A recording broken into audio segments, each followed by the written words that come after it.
Official level پر اعلان کرتے ہیں کہ شیعہ کے وہ کمیونٹی، کتنے فرقے شیعہ کے؟ 43 جماعتیں ہیں. کہا کہ ہم میں جو سیکٹس ہیں بعض شیعہ کے جو یہ کہتے ہیں کہ سنی کا قرآن الگ شیعہ کا قرآن الگ، تو ہم شیعہ ایران کے آفیشل لیول پر اعلان کرتے ہیں ہمارا قرآن اور سنیوں کا قرآن ایک ہی ہے. کا مطلب کیا نکلا؟ ایون شیعہ سنی جو آفیشل لیول پر دنیا میں پائے جاتے ہیں وہ بھی کیا کہتے ہیں؟ قرآن مجید. مطلب کیا نکلا جانتے ہیں؟ پروٹسٹنٹ اور کیتھولک لڑتے ہیں نا، 66 پارے ہیں، ایک کے پاس 73 پارے ہیں. اللہ کے فضل سے ہماری بنیاد محفوظ ہے. مطلب کیا نکلا؟ مسلمان کتنا بھی جھگڑ رہے ہوں گے ایک رات میں جمع ہو سکتے کیونکہ پلیٹ فارم ہمارا محفوظ ہے. لیکن جو غیر مسلم ہیں، 2 قسم کے مہابھارت ہے، 2 قسم کے رامائن ہے، رگ ویدا کی تشریح الگ ہے، منوسمرتی کئی قسم کے ہیں. اگر پلیٹ فارم ہی سیو نہیں، مطلب جمع ہونے کے لیے پلیٹ فارم پہلے چاہیے نا. مسلمان اختلاف کیے ہوں گے؟ مثال کے طور پہ ڈاکٹر کی دوا کو سمجھنے کے لیے گھر میں 2 بھائی جھگڑے ہوں گے لیکن دوائی تو سیو ہے نا. جیسے ہی ڈاکٹر آ کے کہے گا، صحیح ڈاکٹر آ کے کہے گا گولی تو کھا لے سکتے، علاج تو ہو جائے گا. کانسٹیٹیوشن سیو ہے، کانسٹیٹیوشن کو سمجھنے کے لیے اگر انسان غلطی کر رہے ہیں پلیٹ فارم تو سیو ہے نا. بہت بڑی بات ہوگی. تو آپ کہیے کہ آپ تبلیغ جماعت اور اہل حدیث کو مت دیکھیے، آپ دیکھنا ہے تو قرآن مجید اور صحیح حدیث کو دیکھیے. کبھی بھی جماعتوں اور ان شخصیتوں کے ذریعے سے اسلام کی تبلیغ مت کیجیے ورنہ آپ کا دعوت کا کام فیل ہو جائے گا. قرآن اور صحیح حدیث کی بنیاد پہ تبلیغ کیجیے، انشاءاللہ اللہ آپ کو کامیابی دے گا، سامنے والا بھی صحیح سمجھ جائے گا. امید کہ آپ کا جواب مکمل. اب ہم اور ایک سوال لیں گے. السلام علیکم ورحمۃ اللہ وبرکاتہ. میں غوث خان الامین میڈیکل کالج میں لیب ٹیکنیشین ہوں.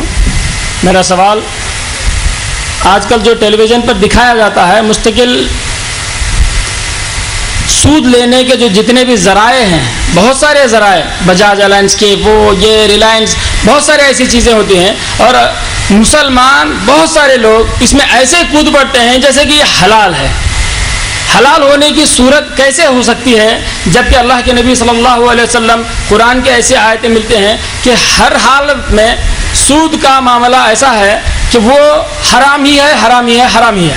تو اب معاملہ یہاں تک آتا ہے، اللہ کے نبی صلی اللہ علیہ وسلم نے یہ بھی کہا کہ سود کا ایک سیکنڈ ایک ختم کر دیتا ہوں میں اپنے سوال کو، کہ سوال یہ کیا کہہ رہا تھا کہ سود کا معاملہ یہاں تک ہے کہ وہ اپنی ماں کے ساتھ 33 بار زنا کرنے کے برابر ہے، دخول کرنے کے بعد. تو یہ معاملہ ہم لوگوں کو کیوں سمجھ نہیں ہے، مسلمانوں کو کیوں سمجھ میں نہیں آ رہا، اس کی وضاحت کیجیے.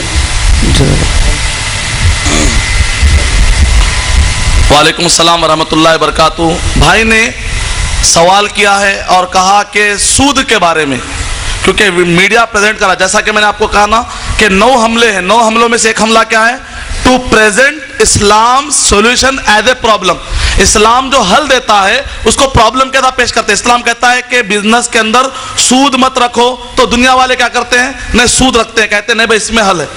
تو بھائی نے اس کے حساب سے ایک سوال کیا سود کو سامنے رکھ کر، کہ کہا کہ آیتوں میں آیا، حدیث میں آیا، لیکن بھائی نے حوالے نہیں دیے. آپ لوگ حوالے نوٹ کر سکتے ہیں. سورہ آل عمران سورہ نمبر 3 آیت نمبر 130، سورہ نساء سورہ نمبر 4 آیت نمبر 161، سورہ روم سورہ نمبر 30 آیت نمبر 39، اور سورہ بقرہ سورہ نمبر 2 آیت نمبر 275، 276، 277، 278، 279.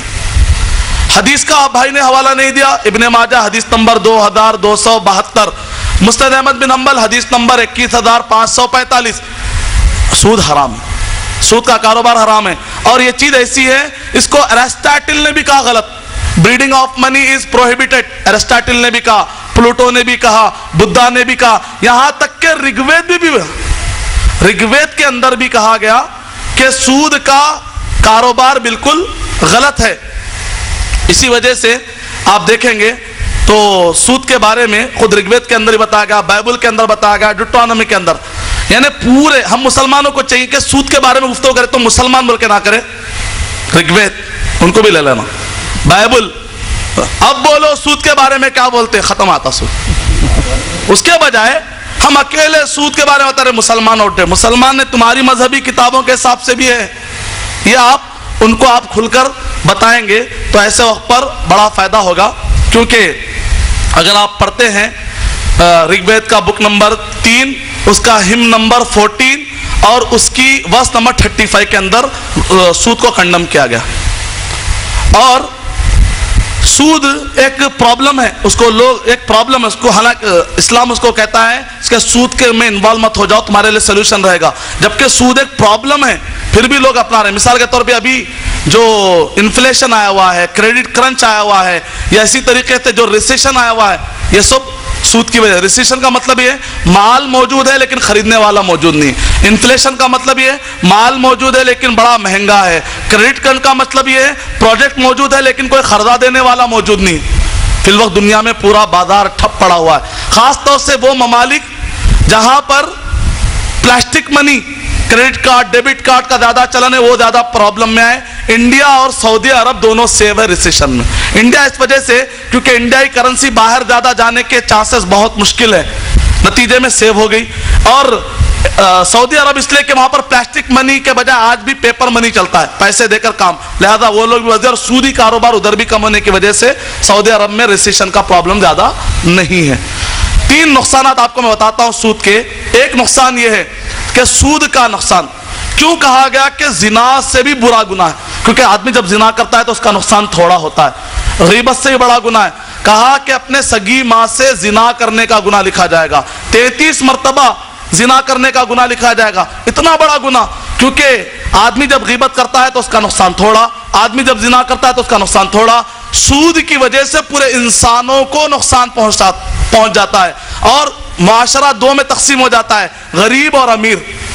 اسی لیے کہتے ہیں جیمز رابرٹسن اپنی کتاب beyond dependency culture page number 114 اور 115 کے اندر وہ لکھتا ہے سود کا بڑا نقصان یہ ہے، امیر امیر ہوتا چلا جاتا ہے، غریب غریب ہوتا چلا جاتا ہے۔ آج دنیا میں 155 ممالک ہیں جن کو کہتے ہیں تھرڈ ورلڈ کنٹری، اس میں انڈیا بھی ہے۔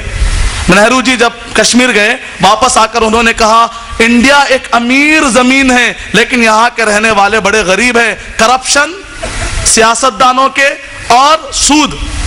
تھرڈ ورلڈ کنٹری کا وکیپیڈیا کے according to Wikipedia first terminology coined by Jawahar Lal Nehru, Jawahar Lal Nehru نے سب سے پہلے تھرڈ ورلڈ کنٹری کا انہوں نے ڈیفینیشن کوائن کیا۔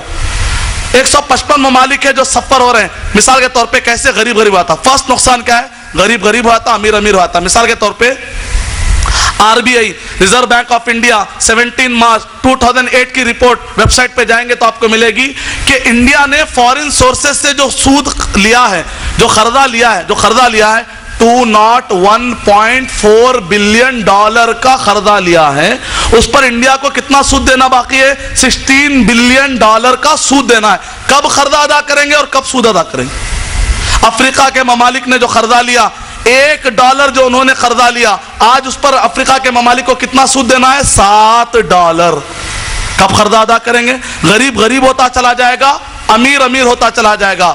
ظاہر میں تجارت ہے، حقیقت میں جوا ہے۔ سود ایک کا، ایک آدمی فائدہ اٹھاتا ہے، لاکھوں کے لیے مرگ مفاجات ہے، دل کے لیے موت، مشینوں کی حکومت، احساس مروت کو کچل دیتے ہیں آلات۔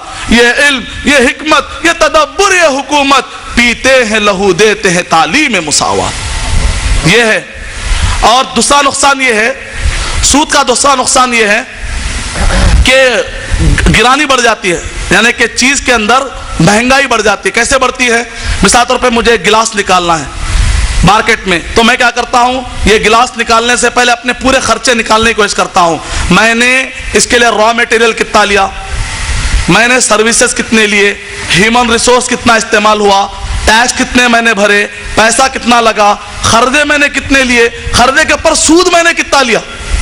مان لیجئے وہ گلاس 20 روپے کی رہے گی، سود کا بھی اس کے اندر 1 روپے تو 24 ہو جائے گی، تو جو چیز 20 روپے کی تھی 24 میں۔ دوسرا نقصان۔ تیسرا نقصان کیا ہے؟ ایکومولیشن آف منی، مال آ کے منجمد ہوا تھا۔ اکنامسٹ کہتے ہیں مال کا منجمد ہونا سب سے بری چیز ہے۔